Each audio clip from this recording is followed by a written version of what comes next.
Alright, another Koba's critique, and this one is going to be on the 38 special revolver, or basically revolvers in general. Okay?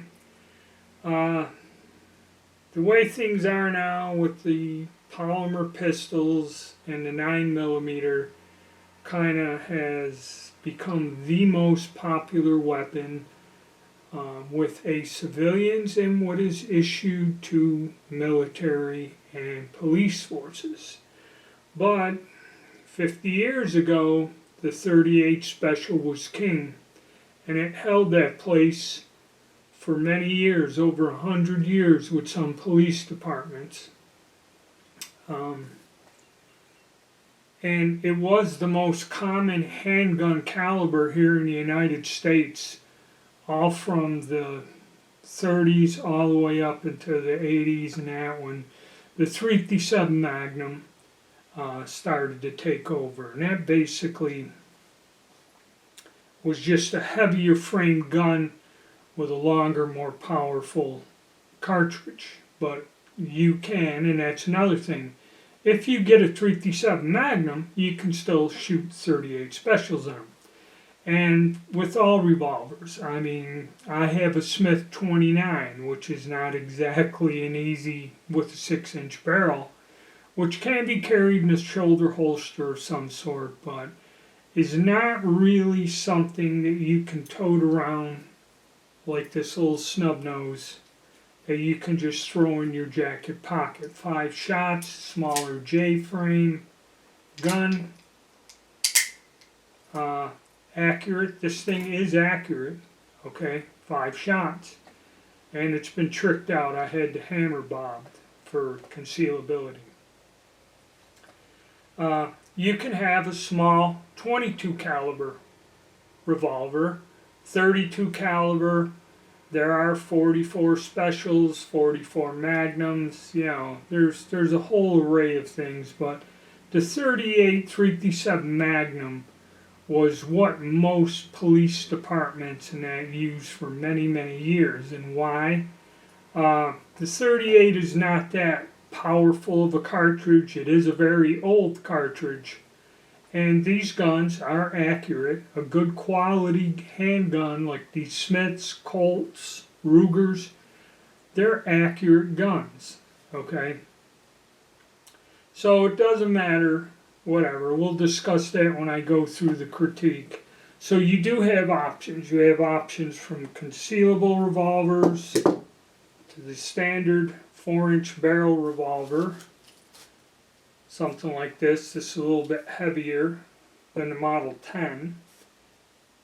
And you have even these old revolvers that in good condition, and if they're well maintained over years, it's the older style. They're actually pretty lightweight guns. That's another thing. You don't have a ton of weight. And the 38 with a 4-inch barrel is just about right. You can carry it without, having excessive weight. It's accurate enough, say, to 25 yards. You really don't want to be using any handgun shooting at 50, 60 yards or something. That's a little bit difficult. Yeah, and you also have to look at what it's intended for. And the reason revolvers are kind of been replaced is there are so many automatic pistols out there that have 17, 18 rounds in that. It's just the criminals and the way things are now and how weapons technology is moved. The revolver kind of has gone by the wayside, but in a shit hits the fan scenario, there are some advantages of a revolver over other guns, okay? Shit hits the fan. The 38 357 Magnum is better than a 32 22, easier to carry, more controllable, and if you're good and at practice, it's very accurate. As compared, say, to a 44 Magnum, okay? It's a heavier weapon, more power, more stopping power, but then again, more difficult to just carry on your person, and so on and so forth. Revolvers are simple to use. Once you learn how to use one revolver, you can figure out how to load any other revolver, okay? Double action, single action. You need to train a little more on a revolver to be proficient with it than with a pistol, because most people put real light triggers and that on there, and then, you know, this has a double action trigger, is heavier, it takes something to get used to, but once you're trained and proficient, it's a good thing. You don't need a manual safety. That's another thing. There are no manual safeties on revolvers, okay? And most people now take them off, but they want like a 3-pound trigger pull or something. So, you know. But in general, a revolver's a rugged, reliable weapon. So for a shit hits the fan, I'm just going to lower that number a bit, because most people nowadays don't know how to use a revolver. So I'm going to knock that down to about an 8. Alright, just for that. Home defense, again, this is what I use for home defense. This is kept loaded at all times, and this is it. My wife's proficient with this, so am I. Something goes banging in the middle of the night, this is the gun in the dark that we pick up. And you have to, I know it's loaded, so I don't have to check it, okay? And you just go, alright? So for home defense, they're good, if you're proficient with it. Some people just can't, won't use a revolver or double action revolver, but home defense, I'm going to give it a 10. Hunting. Now this is what comes in with other calibers. We used to hunt deer and that with 44 magnums, and my friend had a Thompson Center with a 12 or 16-inch barrel. He had this weird sheath that he carried it in, would go in a tree stand, and he had bagged several deers with this pistol, from a rest in a tree stand. So yes, you can use revolvers, single shots for hunting. I know a lot of people that have hunted. I know a guy who took a black bear with a .357 Magnum, So yeah, hunting, if that's what you're into, and if it's allowed to hunt with a gun, handgun, some places you gotta watch the laws, it's 10. General purpose shooting, okay, yeah, they're a lot of fun. It's good to practice. Actually, to be good with a revolver, you have to shoot it a tad bit more. There's more to it than, shooting just a tricked out pistol, So yes, general purpose shooting, and actually the wad cutters, and they used to have competitions where you shot with low recoil ammo and that. Gonna score a 10 there. Alright. Militia weapon. Problem is, how many guys are gonna show up with a 38 or a 44 or 44 Magnum or 22 revolver? Okay, they're not. Most people are gonna show up with a 9mm. The common ammo, common gun. At one time, say 60, 70 years ago, yeah, if there ever was a crisis or whatever, you would find this handgun in this caliber more common than it's common as a 9mm is now. So currently, in the past it'd score a 10, but currently, if you guys carry wheel guns, gonna have to knock that down to about a 7. Okay, if you have your own ammo and that, yeah, great, but trying to scrounge up some ammo in an emergency may be difficult. okay? I don't even know how hard it is to find the ammo, alright? Collector's item. Yes, this is one here. These older guns are in demand, be it Colts, Pythons, or whatever. This Victory model from World War II is a desirable World War II collectible. It was a secondary weapon that was issued to all the branches of the armed forces, and this particular one I believe was exported to England and is in 38 Smith & Wesson, not 38 Special. So yes, there are collectors, there are people that pay premiums for older, good quality guns. I mean, they don't lose their value. So that's one good thing about them. All of these guns have not lost their value, because the manufacturing process is complicated and there's a lot of hand fitting, finishing, the bluing. You have to polish all the parts to get the bluing and that. So they're weapons of a bygone era. You know, that's kind of the thing about them. So yes, collector's item. Ammo price and availability. 38 Special is still available, but it is, I think it's more expensive than a 9. Okay, and you don't really find huge quantities. You'll go to a big box store and see a pile of 9, 22, and 45 ACP sometimes. You know, they'll have sales. But 38 Special, you know, yeah, you can find the ammo, but you're going to find it costs much. But the only good thing is it's a great cartridge to reload. It's what I learned to reload on. The bullet weights and combinations in the load data is what you can find. Published load data for this cartridge is unlimited. I mean, there's a ton of information. Actually, it's probably the best cartridge to learn to reload with in general.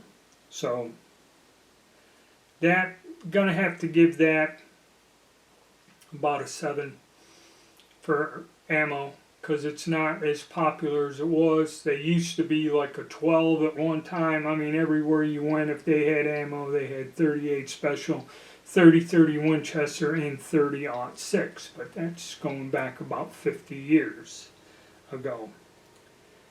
Alright, reliability. The thing about these guns, and depending on where they're made, there are some low-end firearms where their reliability is not that good. But something like these Smith & Wessons or a Ruger or a Colt, you know, a quality revolver that was made within the last 80 years, okay. Revolver's pretty simple.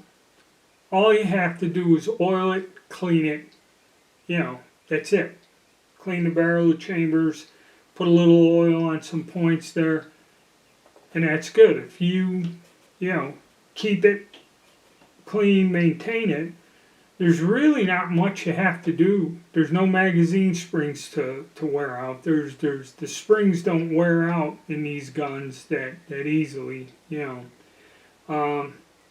You would have to really do something bad to this gun, either expose it to water, moisture, or something, or drop it on, you know, off the roof of a house or some shit. I've really never seen one fail. Now, the only other problem is, where I've seen a failure, when you reload the ammunition, okay, you have to put a heavy roll crimp on your bullets. If you don't, the recoil will make the bullet move, or the unfired bullet will jump out and stick out of the chamber, and then your gun will jam.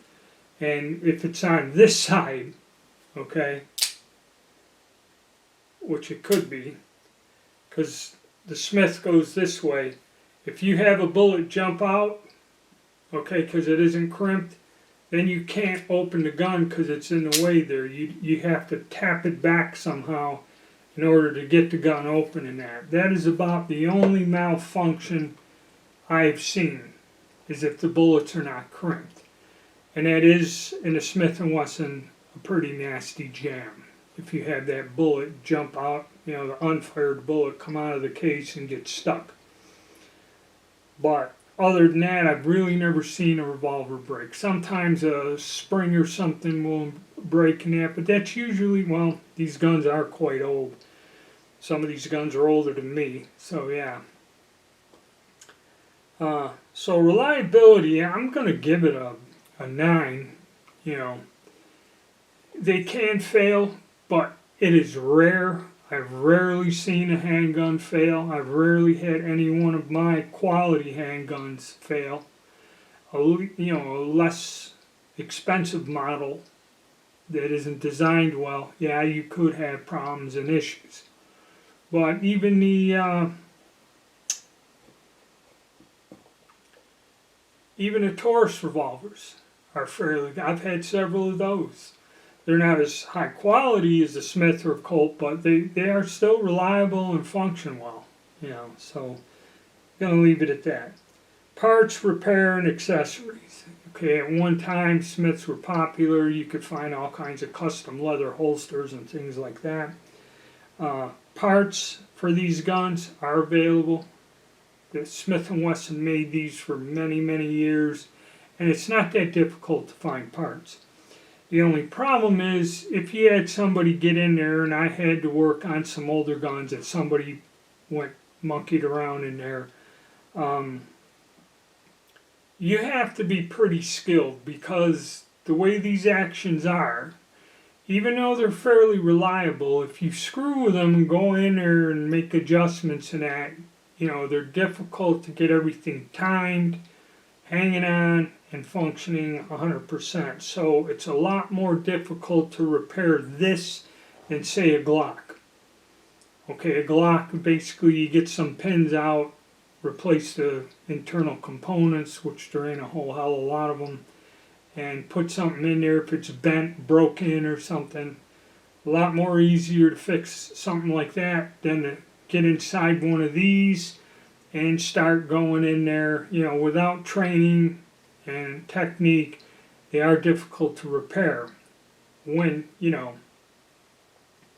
they do break, which rarely if ever happens. So parts, repair, accessory. Parts, I'm going to give, say, like an 8.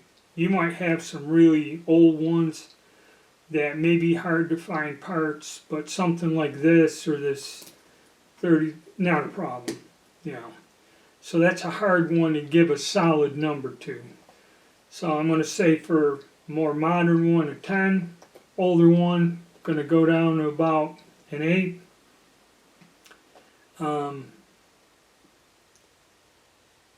And leave it at that. That's my way of looking at it. I thought I was going to say something else, but I forgot. So yeah, parts and that, and repair. Okay, that's what it was. Repairing the gun, if there is a serious problem, that I'm going to have to go down to about a 6. Because you have to find, there used to be pistol smiths. Okay, I'm talking 30 years ago. I knew a lot of places I can take one of these guns. It wasn't hard to find a guy that did a little gunsmithing, like in his basement or garage. You had a shop. Usually it was a guy that hung out and competed and shot a lot at the gun club. You can find a fellow to do that. Now, I don't know if gunsmiths do a lot of the intricate revolver work that was quite common long ago.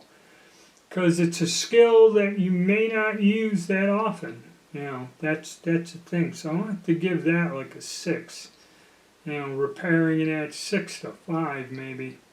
So that could be tough. But overall, you know, if you only had a choice of one gun, okay, one handgun, 38 or 357 Magnum revolver will be the one.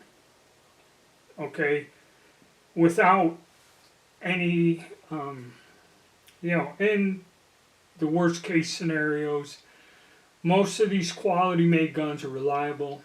The ammunition used to be plentiful. That's the only downside.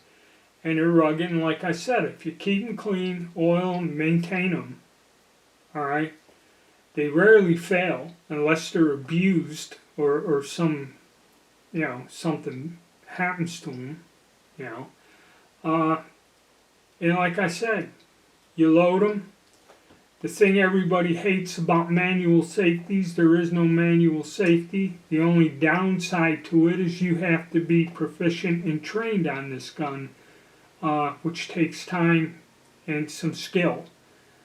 So, that's the only other downside. But this is a very good thing to have around. Even like the one guy said with the little 22, the Heritage Arms 22s, they're inexpensive gun. They're an old single action simple gun in 22, but for a survival kit or something, the gun is inexpensive. It's pretty simple basic action. That's why it's cheap, and it uses ammunition that is not that expensive.